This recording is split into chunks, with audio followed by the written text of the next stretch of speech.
প্রণাম ঠাকুরমা স্বামীজি। শ্রী শ্রীরামকৃষ্ণ কথামৃত। দক্ষিণেশ্বর মন্দিরে ভক্ত সঙ্গে শ্রীরামকৃষ্ণ। নরেন্দ্র আসিয়া প্রণাম করিয়া বসিলেন। শ্রীরামকৃষ্ণ নরেন্দ্রের সহিত কথা কহিতেছেন। কথা কহিতে কহিতে মেজেতে আসিয়া বসিলেন। মেজেতে মাদুর পাতা। এতক্ষণ ঘর লোকে পরিপূর্ণ হইয়াছে। ভক্তেরাও আছেন, বাইরের লোকও আসিয়াছেন।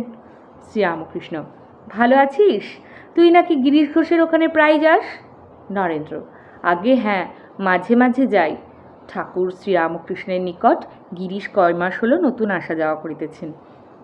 ঠাকুর বললে, গিরিশের বিশ্বাস আঁকড়ে পাওয়া যায় না। যেমন বিশ্বাস তেমনি অনুরাগ। বাড়িতে ঠাকুরের চিন্তায় সর্বদা মাতোয়ারা হয়ে থাকেন। নরেন্দ্র প্রায় যান। হরিপদ, দেবেন্দ্র অনেক ভক্ত তার বাড়িতে প্রায় যান। গিরিশ তাহাদের সঙ্গে কেবল ঠাকুরের কথাই কন। গিরিশ সংসারে থাকেন, কিন্তু ঠাকুর দেখিতেছেন নরেন্দ্র সংসারে থাকিবেন না, কামিনী কাঞ্চন ত্যাগ করিবেন। ঠাকুর নরেন্দ্রের সহিত কথা কহিতেছেন, তুই গিরিশ ঘোষের ওখানে বেশি যাস? কিন্তু রসুনের বাটি যত ধোও না কেন, গন্ধ একটু থাকবেই। ছোকরারা শুদ্ধ আধার, কামিনী কাঞ্চন স্পর্শ করে নাই।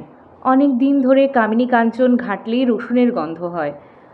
যেমন কাকে ঠোকরানো আম, ঠাকুরদের দেওয়া যায় না, নিজেরও সন্দেহ। নতুন হাঁড়ি আর দই পাতা হাঁড়ি। দই পাতা হাঁড়িতে দুধ রাখতে ভয় হয়, প্রায় দুধ নষ্ট হয়ে যায়। ওরা থাক আলাদা, যোগও আছে ভোগও আছে। যেমন রাবণের ভাব, নাগকন্যা দেবকন্যাও নেবে, রামকেও লাভ করবে। অসুররা নানা ভোগ করছে, আবার নারায়ণকেও লাভ করছে। নরেন্দ্র: গিরিশ ঘোষ আগেকার সঙ্গ ছেড়েছে। শ্রীরামকৃষ্ণ: বড়বেলায় দামড়া হয়েছে।